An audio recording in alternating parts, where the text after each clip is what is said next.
하나님의 은혜와 평강이 오늘 또 예배 드리는 주의 성도들 위해, 또 가정 위에, 자녀들의 앞날 위에, 또 온라인으로 예배 드리는 모든 가정 위에 임하기를 예수 이름으로 축원을 드립니다. 오늘 찬양을 통해서 하나님 영광 받으시고 또 우리에게 큰 또 위로가 되고 또 은혜가 되신 줄로 믿습니다. 제가 어렸을 때에 시골에서 이제 살고 굉장히 지금보다는 경제적으로 어려울 때죠. 예, 뭐 옷도 좋은 옷 못 입고 1년 한 번 입으면 1년 내내 입을 수 있는 옷이고 그런 삶을 살고, 또 먹을 것도 짜장면 하나 먹으면 진짜 잘 먹었다. 애들 그런 때 그런 삶을 살았는데, 서울에 이제 가는 일이 있어요. 그러면 서울에 올라가면 서울은 좀 많이 문화가 발전하고 도시가 훨씬 더 아름답고 세련된 부분들이 많이 있죠. 차들도 훨씬 더 많고 건물도 훨씬 크고, 그런 이제 서울에 올라가면 그런 것들을 이제 많이 느끼고, 어렸을 때 자주도 가지도 못하지만 친척집이 있어서 이제 가고 그랬는데, 그랬습니다. 어느 날 한 번은 이제 그 친척집이 이제 저기 망우리 쪽이랬다면, 한 번은 이제 같이 이렇게 나와서 그 사촌들하고 나와서 시청 쪽에 이제 간 적이 있어요. 갔더니만 빌딩이 왜 이렇게 높은지 몰라요. 빌딩이 높아갖고 그 앞에 어린 아이가 이렇게 딱 서갖고 빌딩 끝을 한번 내가 봐야지 그러면서 이렇게 쳐다보는데 끝이 안 보여요. 끝이 안 보여갖고 이렇게 뒤로 잘못하면 자빠질 뻔했습니다. 그러니까 너무 높으니까 이렇게 하다가 자빠지게 그때 당시에 뭐 한 20층, 30층 되는데 이제 그 정도 됐었어요. 지금 뭐 60층, 뭐 100층 이러니까 훨씬 더 높죠. 그러니까 이 서울은 그때 당시에 이제 올라가면서 그런 어떤 변화, 또 어떤 이렇게 완전 발전된 그 모습들을 많이 생각하면서 올라갔습니다. 예수님께서도 오늘 이 수도를 올라가는 거예요. 이스라엘의 수도 예루살렘 이렇게 이제 올라갑니다. 올라가면서 어떤 생각과 어떤 말씀을 하면서 올라가셨을까요? 오늘 말씀에 보니까 31절에 보니까 그런 말씀이 있습니다. 31절 읽어보겠습니다. 읽습니다. 시작. 예수께서 12제자를 데리시고 이르시되 보라, 우리가 예루살렘으로 올라가노니 선지자들을 통하여 기록된 모든 것이 인자에게 응하리라. 아멘. 자, 예수님께서 예루살렘 당시의 수도죠.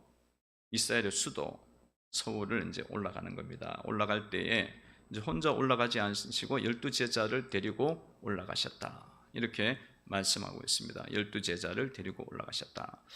예수님께서 왜 12제자를 데리고 가셨을까? 이렇게 이 수도를 올라가면서 12제자를 데리고 가신 어떤 이유가 있는 것일까? 뭐 혼자 가시려니까 뭐 적적해갖고 혼자 가는 것보다는 12제자 데리고 가는 게 낫겠다. 뭐 그런 의미도 있겠죠. 또 혹은 뭐 그 예루살렘에 갔을 때 어떤 위기 상황이 처해졌을 때에 그 위기를 대처하기 위해서는 혼자보다는 여러 명이 나으니까 이렇게 어떤 그 위세를 만들기 위해서 그렇게 하고 가셨을까? 물론 그거는 사실은 아닌 것 같아요. 그건 왜냐하면 예수님께서 12영이 되는 12군단이 되는 천사들을 동원하셔서 다 막을 수 있으니까, 십자가에 죽는 걸 자꾸 막으니까, 잡혀가지 않도록 제자들이 막으니까 예수님 말씀, 내가 12영, 12군단이 되는 천사, 수많은 천사들을 내가 다 동원해서 막을 수 없겠느냐, 그렇게 말씀을 하셨습니다. 그러니까 뭐 그런 이유는 아닌 것 같아요. 그런 이유는 아닌 것 같고요. 그럼 예수님께서 이렇게 예루살렘에 올라가신 이유가 도대체 무엇이겠습니까? 12제자를 데리고 가신 이유는 뭐겠어요? 예수님이 이제 예루살렘에 올라가는 길에 그 길을 예수님께서 제자들에게 지금 보여주시는 거예요. 그 길을 지금 보여주시는 거예요. 그 길이 어떤 길인지를 보여주시는 거예요. 보고 이제 경험하게 하시는 거죠. 그 길에 대해서, 예수님이 가시는 그 길에 대해서 체험하게 하시는 겁니다. 여러분, 그냥 뭐 말로 듣는 것보다 한번 보고 자기가 체험하는 것이 훨씬 더 강하죠. 백문이 불여일견이잖아요. 100번 뭐 듣는 것보다 이렇게 한번 보고 체험하는 것이 훨씬 더 큽니다. 그런 의도를 예수님이 갖고 계셨어요. 그래서 제자들이 나중에 예수님이 가시는 길을 이제 가야 되잖아요. 가야 될 때에 예수님의 모습, 그 뜻들을 이제 생각하게 되겠죠. 봤으니까, 체험했으니까. 그래서 그 길을 잘 걸어갈 수가 있는 거예요. 그런 의도가 있습니다. 그래서 우리도 주님이 가신 그 길을 자꾸 이제 보려고 해야 돼요. 주님이 가신 그 길은 어떤 길인가? 이것을 어떤 길을 가셨지? 그거를 자꾸 묵상하면서 또 주님 어떤 마음으로 그 길을 갔지? 그것을 생각을 하셔야 된다라는 거죠. 그런 교훈과 함께 또 이런 면도 있어요. 주님이 12제자를 데리고 간 것처럼 성도들도 이렇게 예루살렘으로 올라갈 때에 다른 사람들 함께 가는 것이 있어야 된다. 그런 삶을 살아야 된다는 거예요. 함께 가게 한다. 예루살렘으로 올라가는 것은 성전으로 올라가는 것이고 또 하나님께 나아가는 거잖아요. 그런 거룩한 전, 은혜의 이 일들이 일어나는 곳, 은혜의 자리로 갈 때에 나 혼자만 가는 게 아니라 주변에 있는 사람들을 같이 가는 거죠. 그런 차원을 우리가 생각을 적용을 우리가 할 수가 있습니다.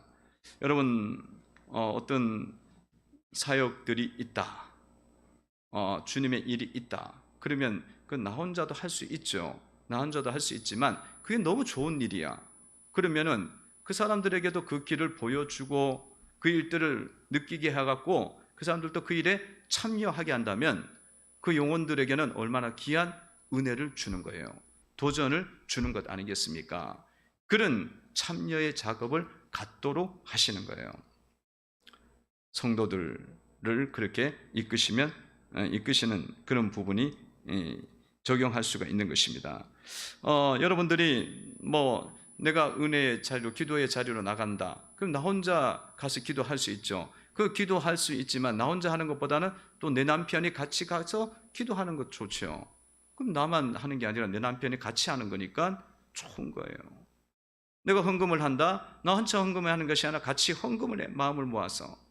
또 청소를 한다. 그러면 내 혼자 하는 것이 아니라 같이 하게. 그러면 내가 받는 은혜도 있지만 그 일에 참여하는 그 사람도 큰 은혜를 받게 되어지고 믿음이 자라나게 되어지고 하나님 일에 동참하게 되어져서 제자들처럼 하나님의 일꾼이 되는 줄로 믿습니다. 그래서 그렇게 하는 거예요. 데려가는 거야. 여러분 제자들, 여러분 자녀들도 마찬가지예요. 은혜의 자리에 나가고 그런 어떤 사역의 자리에 나갈 때에 그거를 자녀들에게 자꾸 같이 데려가는 거야. 함께 하는 거야. 그러면 그 자녀들이 보면서 하나님이 어떤 분인지를, 또 하나님을 섬기고 하나님의 길을 따라가고 예수의 길을 따라가는 것이 도대체 어떤 의미가 있고 그 속에 어떤 축복이 있는지를 그들이 자꾸 보고 느끼고 누리는 거죠. 그러면 그 자녀들도 은혜 가운데 자라나게 되어지고 어느덧 예수의 제자처럼 훌륭한 일꾼이 될 수가 있는 겁니다. 데리고 가다. 함께 가셔야 돼요. 세상의 일들에는 함께 잘 데리고 다니더라고. 놀러 갈 때는 엄청 잘 데리고 다녀. 근데 은혜의 자리에 올 때는 안 데리고 오더라는 거야. 이 거꾸로 된 거야. 물론 뭐 그 자리도 갈 수는 있어. 세상 자리 같이 갈 수 있지만 여러분들이 은혜의 자리로 갈 때는 안 데리고 오는 건 우리가 지금 뭔가를 굉장히 심하게 놓치고 있는 거죠. 놓치고 있습니다. 그래서 여러분들이 이런 부분에서 예수님이 왜 이렇게 데리고 갔을까? 그거를 묵상하면서 여러분도 은혜의 자리가 있으면 혼자 할 수도 있어요. 어떤 때는 혼자 가야 될 때가 있어. 그렇지만 그 자리가 제자들도 참여하고 내 자녀들도 참여하고 내 남편도 내 아내도 내 부모도 참여해서 같이 갈 수 있도록 그렇게 이끌어가는 이런 리더십인 거죠. 그런 영향력을 끼치는 믿음이 되셔야 되는 줄로 믿습니다. 신혼그룹의 그 옷 만드는 회사 있잖아요. 그 회장이 간증하는 거 제가 들었는데 막 돈을 얼마나 많이 벌어, 회장이니까. 그 뭐 돈 부자죠. 그러니까 애들 자녀들이 결혼해서 며느리 있고 그러면 토요일만 되면 그 교회에 화장실 청소하러 가요. 며느리 아들들 다 불러갖고 교회 가서 우리 화장실 청소하자. 그리고 그 교회 화장실은 그분들이 다 한대요. 다 한대. 그러니까 여러분, 큰 교회고 뭐 그러면 뭐 할 사람들 많죠. 아니면 또 뭐 용역 불러갖고 해도 되고 그러잖아요. 그런데 그 일을 회장이 하고 또 자녀들이 하고 며느리들이 하고 그렇게 하도록 만들어요. 왜냐하면 이렇게 부자일지라도 하나님 앞에서는 우리는 너무나 작은 자이고, 그리고 하나님 은혜에 이런 제일 어렵고 힘든 자리라고 보이는 그런 것들을 청소할 때에 우리가 드려진다는 것은 의미가 있다. 뭐 이런 거를 보여주는 거죠. 그런 일들을 하면서 이제 자꾸 이제 이 교육이 되는 거죠. 돈이 많아도 하나님 앞에는 우리는 너무나 작은 자이구나. 또 하나님 은혜로 우리가 살아가는 자이구나. 이 회장은 알지만은 자녀들은 모를 수 있어요. 회장은 밑바닥에서 올라왔지만 아버지는, 자녀들은 그게 안 올라왔잖아요. 벌써 태어날 때부터 부자일 가능성이 높거든. 며느리는 더하지. 그러니까 그 자리에 갖고 데리고 가는 거예요. 그렇게 해서 그 가정을 세워간다고 이야기를 하더라고요. 그래서 성도 여러분들이 이렇게 은혜의 자리에 사람들을 데리고 가시고 함께 하시는 것을 이제부터는 기도하시면서 적용을 하셔야 돼요. 적용하셔야 돼. 교회 올 때도 혼자 오시면 안 돼. 지금 코로나이기 때문에 그렇지만은 여러분들 올 때 혼자 오면 맨날 혼자 와야 돼. 평생 그렇게 돼요. 평생. 자녀들 주님의 사역이나 일에 놔두고 집에 있어. 우리는 가서 예배 드리고 올게. 그럼 평생 그렇게 해야 돼. 그렇게 돼 있어요. 그게 굳어지게 돼 있다고. 그래서 그런 부분에 대해서 우리가 예수님이 왜 이렇게 12제자를 데리고 올라가셨는가? 의도가 있는 거예요. 이 제자들이 나중에 하나님 나라를 세우잖아요. 교회를 세운다고. 그 역할을 하려면 예수님하고 같이 다녀야 되는 거예요. 그런 믿음이 되시기를 주의 이름으로 축원을 드립니다.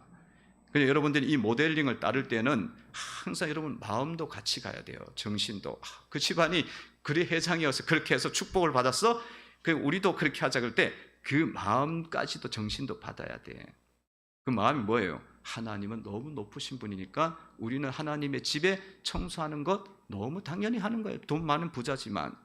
이것도 사람들에게도 은혜가 될 수도 있어. 이 마음 자세 있죠. 이거 겸손한 마음하고 낮은 마음도 같이 가야 돼요.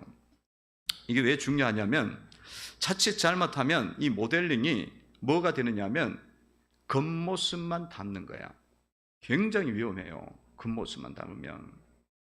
이게 어떤 간증을 또 보니까 어떤 가정은 자기네 부모님이 믿어갖고 그 부모님 자녀들이 5-6명이 되는데 다 믿어요. 그래서 주일날 큰 교회인데 예배 드리고 나면 그 마당에 5가정하고 손주도 하고 모이면 엄청 많은 거야. 그러면 사람들이 보면서 잘 믿는다고 해서 부러워했대요. 그래서 자기들이 잘 믿는 줄 알았대. 그냥 그렇게 하고는 뭐 나머지는 자기 마음대로 산 거지. 사실은 교회만 나온 거예요. 어떻게 보면 안 나오는 것보단 낫지만은 그게 다 된 줄 알았는 거야. 근데 나중에 봤더니만 자신의 삶의 신앙이 실력이 하나도 없다는 걸 알게 된 거야. 하나님에 대한 경외함이나 사람들에 대한 그런 사랑이나 이것들이 없는 상황에서 간 거죠. 그러면 힘들어져요. 그래서 여러분들이 예수님을 따르는 이 모습을 모델링을 할 때에 겉모습은 당연히 돼야 되는 거고, 그 모습을 따라갈 때 동시에 예수님의 마음, 제자들의 그 마음, 그 정신도 같이 따라가셔야 그것의 능력이 나타나게 되는 줄로 믿습니다. 같이 가셔야 돼요. 같이 가셔야 돼. 너무 중요한 부분이죠. 그래서 예수님이 오늘 말씀 속에서 예루살렘에 올라가는 길에 특별히 이제 하신 말씀이 있어요. 그 말씀 속에 보면 예수님 구약 성경에 대해서 언급하시는 방식을 우리가 주목을 해야 됩니다. 오늘 31절에 보니까 이렇게 말씀하셨어요. 읽어봅니다. 시작. 예수께서 12제자를 데리시고 이르시되 보라 우리가 예루살렘으로 올라가노니 선지자들 통하여 기록된 모든 것이 인자에게 응하리라. 아멘. 그 말씀에 보면 기록된 모든 것은 구약 성경이잖아요. 그 구약 성경은 선지자들을 통하여 주님이 기록했다는 거예요. 그러면 이 말씀은 뭐냐면 구약 성경에 있는 모든 기록된 글들, 선지자의 글들부터 시작해서 모세의 글들에 이르기까지 이것은 사람이 기록한 게 아니라는 거예요. 사람을 하나님이 사용해 갖고 기록한 글이라는 거예요. 그러니까 하나님의 말씀이라는 겁니다. 그러니까 예수님이 성경을 하나님 말씀으로 보았다면 우리가 구약 성경의 모든 말씀을 하나님 말씀으로 받아들여야 되는 거예요. 왜냐하면 우리는 예수님을 믿는 사람들이잖아요. 하나님으로 받아들이잖아요. 그러니까 그렇게 봐야 되는 거예요. 그렇게 이제 보고 계셨고요. 또 예수님께서 성경에 대해서 이렇게 분명하게 무엇인지를 말씀하셨어요. 마태복음 5장 18절에 보면은 이렇게 말씀을 했습니다. 마태복음 5장 18절을 한번 보겠습니다. 진실로 너희에게 이르노니 천지가 없어지기 전에는 율법의 1.1획도 결코 없어지지 아니하고 다 이루리라. 하나님의 말씀은 율법의 1.1획 하나님 말씀이기 때문에 한 점 한 획도 빠짐없이 다 이루어진다는 거예요. 그대로 성취가 돼. 왜냐하면 하나님 말씀이기 때문에 그렇다는 거예요. 하나님 말씀인데 히브리어는 1점이 있고 1획이 있어요. 우리가 한글을 보면은 한글에도 한문을 보면 점이 있잖아요. 점에 따라서 말이 달라져요. 위에다가 점 하나 붙여갖고 한문 의미가 달라지듯이 히브리어에도 점이 있는데 그 점 하나만 있든지 없든지 점 2개 찍느냐 1개 찍느냐 이게 따라서 3개 찍느냐 따라서 다른 거야. 근데 그 3개 찍고 2개 찍는 그 하나조차도 다 이루어져. 왜냐? 그건 사람의 글이 아니기 때문에 하나님의 말씀이라는 거예요. 그만큼 정확하게 이루어지는 거예요. 그러면 우리가 하나님 구약 성경을 대할 때에 또 성경을 대할 때 우리 속에 뭐가 있어야 되냐면 그 말씀에 대해서 하나님의 말씀으로 보고 믿고 받아들여야 된다는 거예요. 인간의 글이 아니라, 인간의 말이 아니라. 그리고 5장 19절에서는 이런 말씀까지 하셔요. 5장 19절을 보시면은 그러므로 누구든지 이 계명 중에 지극히 작은 것 하나라도 버리고 또 그같이 사람을 가르치는 천국에서 지극히 작다 일컬음을 받을 것이요 누구든지 이를 행하며 가르치는 자는 천국에서 크다 일컬음을 받으리라. 할렐루야. 5장 19절 한번 읽어봅시다. 시작. 그러므로 누구든지 이 계명 중에 지극히 작은 것 하나라도 버리고 또 그같이 사람을 가르치는 자는 천국에서 지극히 작다 일컬음을 받을 것이요 누구든지 이를 행하며 가르치는 자는 천국에서 크다 일컬음을 받으리라. 아멘. 성경은 하나님 말씀이니까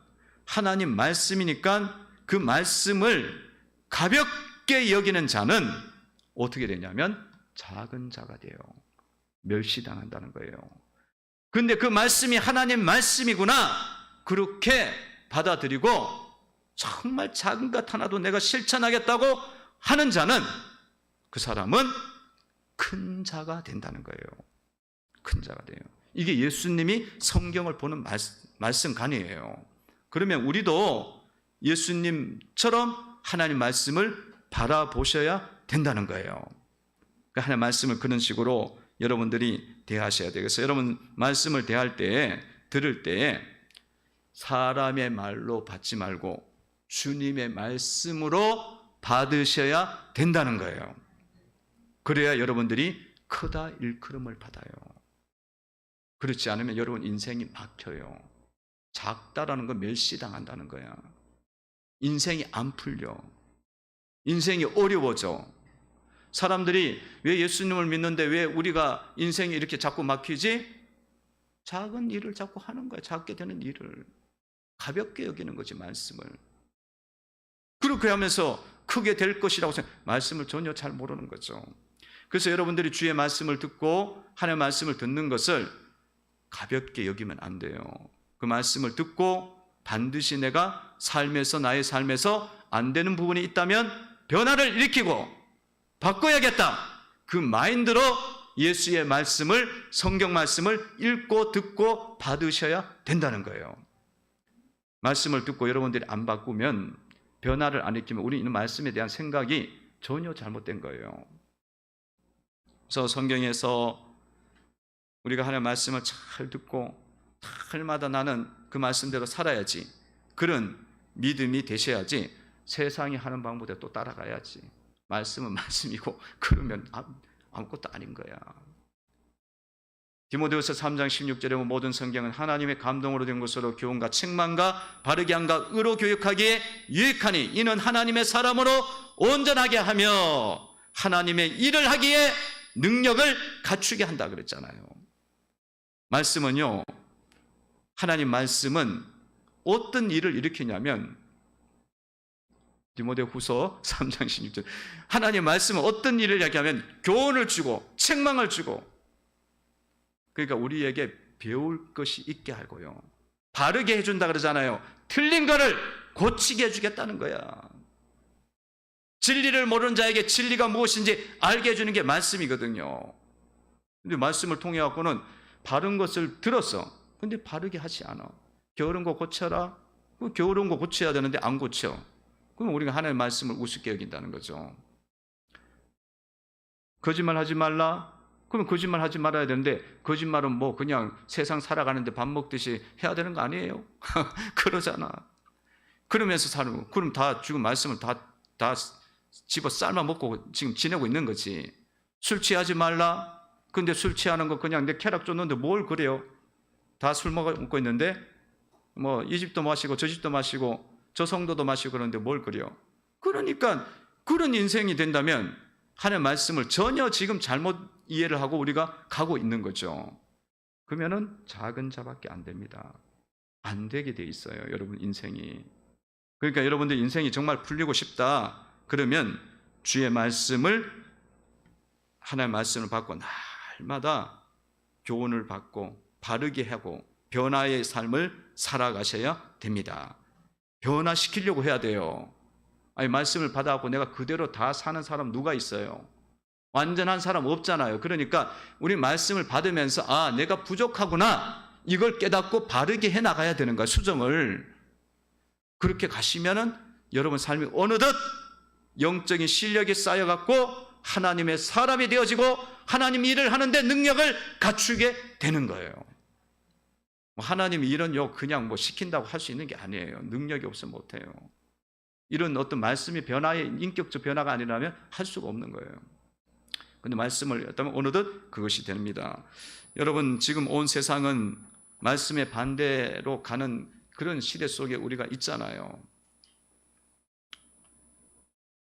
최근에 대표적으로 이 정치와 이 사회 속에 있는 하나님의 말씀을 대적하는 게 뭐예요? 차별금지법, 포괄적 차별금지법, 또 이름 바꿔갖고 평등법, 또 가정법, 이렇게 해갖고 건강한 가정법인가 해갖고 이름을 계속 바꾸면서 똑같은 내용이에요. 그 내용은 말은 굉장히 좋아. 근데 내용은 하나님 말씀을 대적하는 거예요. 완전 바꾸는 거야. 하나님이 결혼에 대해서 이야기할 때 남자와 여자가 결혼하게 돼 있어요. 만나서. 그리고 그게 가정이야. 근데 동성끼리 만나도 그것도 가정이래. 그렇게 해달라는 거예요. 그거를 안 해주면 차별이다 이거야. 그 차별 금지해야 되는데 그 말이 되냐고, 여러분. 본성상 이게 받아들여지냐고. 말씀을 떠나서 내 본성상 맞냐고. 내가 양심상 안 맞는데 미친 생각을 하고 있는 거예요. 안 맞는데도. 그 다음에는 어디까지 가냐면 여기 남자 한 쌍이야, 여기 여자 한 쌍이야. 둘 다 동성이 있는데 이 동성이 같이 모여갖고 4명이 사는 것도 가정을 해달래. 미치게 가는 거예요, 거의. 그런 쪽으로 가는데도 정치인들은 그거가 나라를 망하게 하고 세계를 망하게 하는 것을 못 봐. 왜냐? 말씀을 모르니까. 이런 시대 속에 우리가 살고 있습니다. 여러분, 이런 것들이 있는데 세계가 심판을 안 받겠어요? 이거를 나라에서 막는 나라도 있고요. 이거를 받아들인 나라도 있고 교단에서도 받아들이는 교단이 있어요. 그러면 뭐 하나님이 말씀대로 안 하면 작은 자 되게 해. 블레셋 들어오게 해. 멸시 받게 해. 암몬 들어오게 해. 그런 일이 벌어지는 거예요. 암몬이 뭐 그냥 나라만 쳐들어오는 게 아니에요. 이렇게 코로나 오는 것도 암몬이야. 블레셋이에요. 그러니까 우리 교인들이, 성도들이 말씀을 떠난 이 사회 속에 우리가 살아가고 있는데, 우리 성도들이라도 말씀 안에서 깨어 있으면은 이 심판은 면할 수가 있는 거예요. 이게 깨어 있어야 되는 거예요.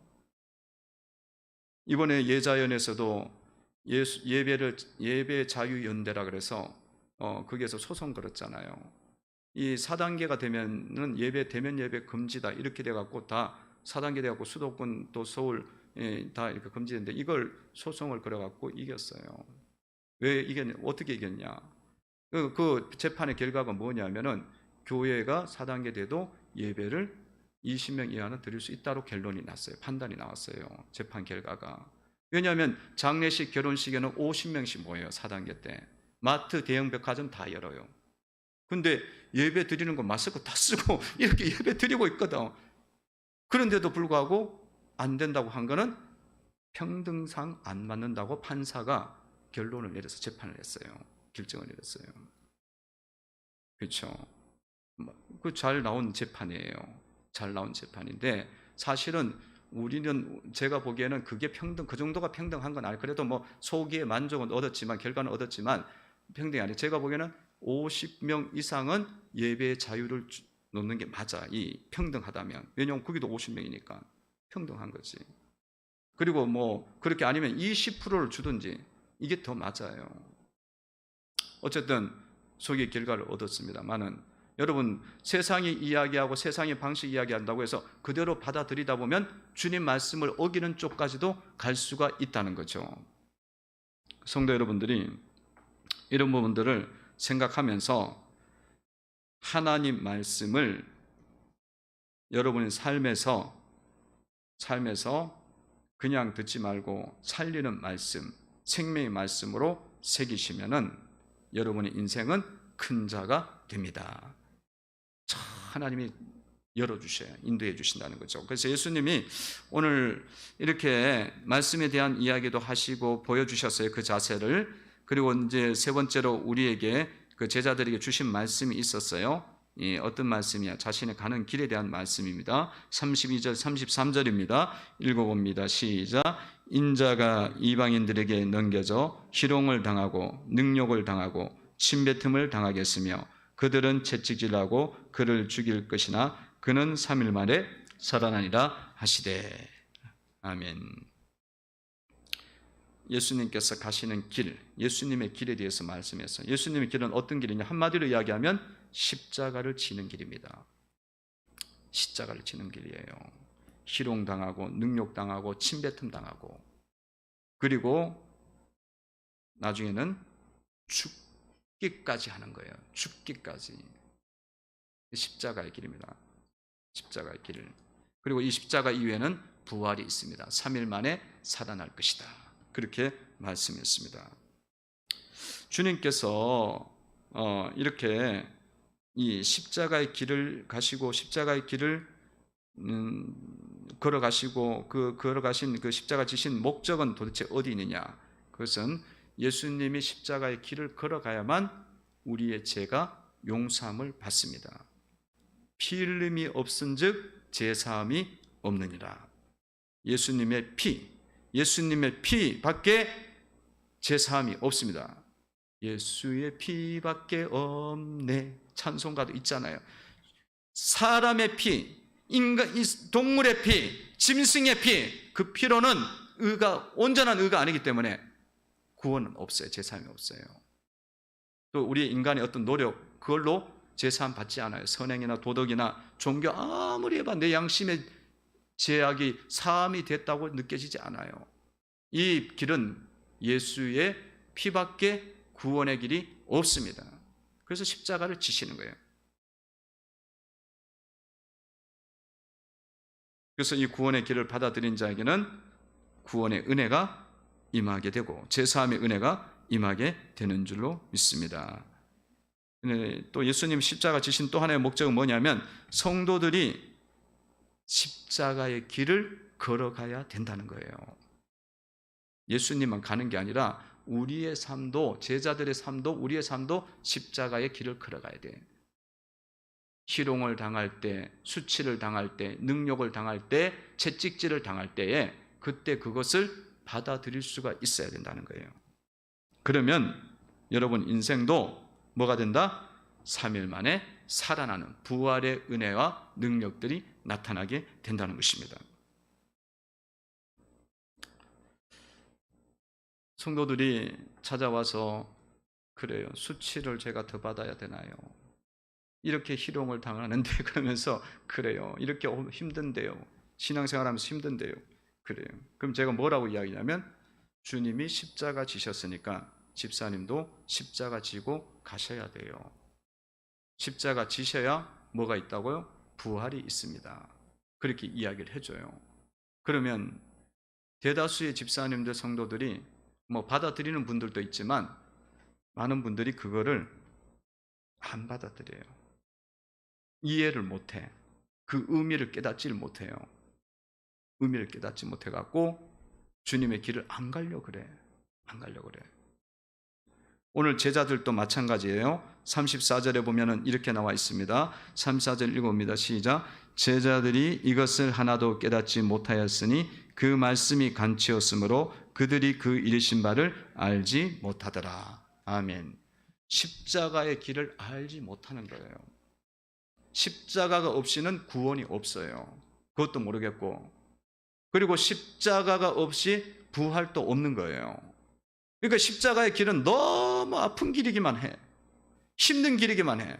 수치당하고 능력당하고 그 의미가 다가오질 않은 거예요. 그게 생명의 길이고 그게 부활의 길이고 그게 능력의 길인지를 받아들이기가 제자들이 엄청 어려웠죠. 왜냐하면 제자들은 처음 듣는 이야기야.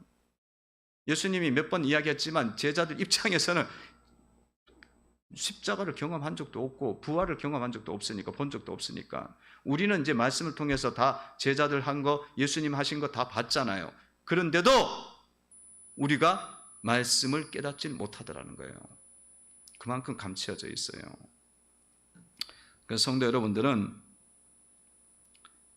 오늘 말씀을 보시면서 여러분들 삶에서 신앙생활 하는 가운데 수치가 있고 희롱이 없고 고난을 짊어져야 되고 내가 다 이 애를 써야 되고 그런 일이 있을 때에 그때에 주님이 나에게 주신 십자가의 길이구나 받아들이시고 그것을 따라 가셔야 될 줄로 믿습니다. 여러분 수치가 너무 많이 왔어. 희롱이 너무 커. 예수를 믿는데 왜 이렇게 힘들어야지? 교회 생활인데 왜 이렇게 내가 수치를 당해야 돼? 이렇게 저렇게 수치 당해. 그때 여러분들이 내가 이렇게 수치를 당해야 돼 이렇게 이야기하지 말고 부활이 왔구나. 부활의 능력이 내 가운데 덧입혀 주는구나. 믿으시기 바랍니다. 그러니까 그 일이 일어나면 할렐루야 하시기 바랍니다. 아이고 할렐루야가 안 나오네. 아멘이 안 나와. 아직도 감치어져 있네. 아직도 알지 못하는 거야. 어떤 때는 그렇게 안 받아질 때가 있어요. 진짜 죽기까지 해야 되는 그게 있거든. 내 자존심을 완전히 꺾어야 되는 때가 있어요. 정말 죽기까지 싫은 거야. 그게 죽는 거예요, 사실은. 그러나 그때가 뭔 때다? 부활이 오시는 때다. 내가 영생도 얻지만 삶의 부활이 오는 때라는 거예요. 수치가 이제 끊어지는 때야.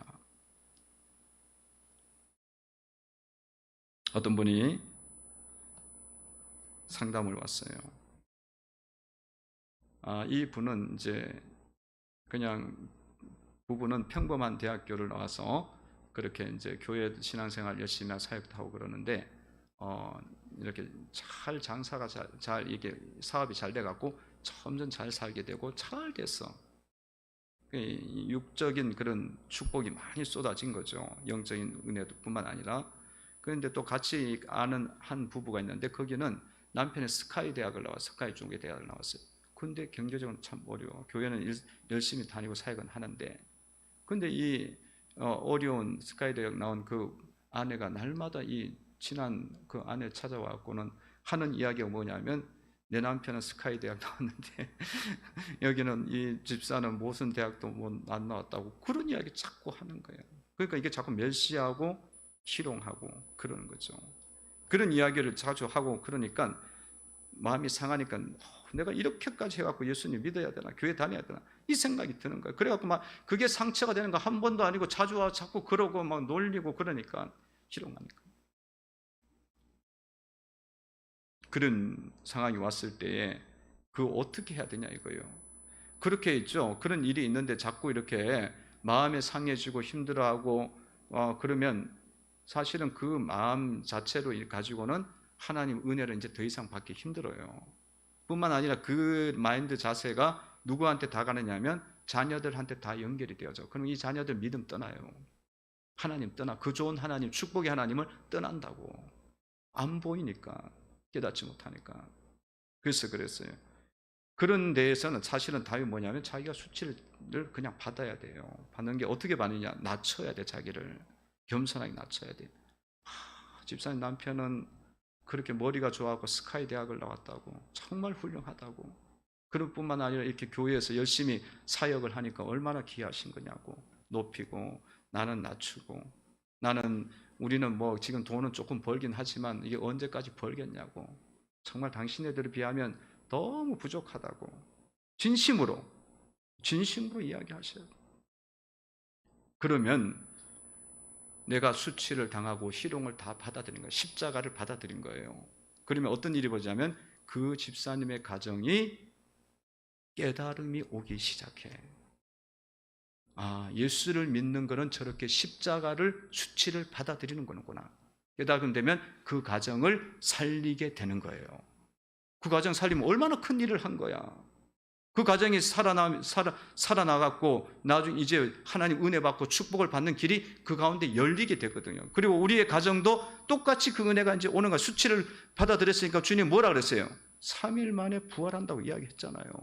부활의 근세와 능력이, 삶의 부활의 근세와 능력이 우리 가운데 오게 되는 거예요. 그 가정이 오는 거예요. 자녀들도 믿음 안에서 잘 자라는 거예요.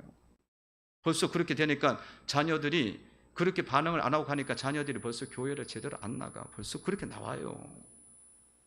걔네들이, 자녀들이 엄청 좋은 대학교로 갔거든. 카이스트 가고 막 그래서 육신적으로는 잘 됐단 말이에요. 그러나 신앙적으로는 멀어지기 시작했기 때문에 그건 축복이 아니에요. 벌써 놓치기 시작하는 거야. 성도 여러분들이 이런 주님의 길을 걸어갈 때 수치를 당하고 희롱을 당하고 채찍질 당하고 능욕 당하고 죽일 것 같은 사건들도 일어납니다. 그러면 그때마다 예수님 믿는 게 왜 이렇게 힘들어? 왜 이렇게 힘들어? 그러면서 가는 게 아니야. 예수님이 가신 길을 생각하셔야 돼. 그렇게 그걸 받아들이고 지고 갈 때에 여러분들이 사는 역사가 일어나는 거예요. 다시 보세요. 32절 33절을 읽어봅니다. 읽습니다. 시작. 인자가 이방인들에게 넘겨져 희롱을 당하고 능욕을 당하고 침뱉음을 당하겠으며 그들은 채찍질하고 그를 죽일 것이나 그는 3일 만에 살아나리라 하시되. 살아나는 역사가 일어나는 거예요. 여러분, 부활은요, 우리가 천국 가서도 부활하지만 이 땅에서도 부활의 능력을 하나님이 우리에게 주셔요. 삶의 부활을.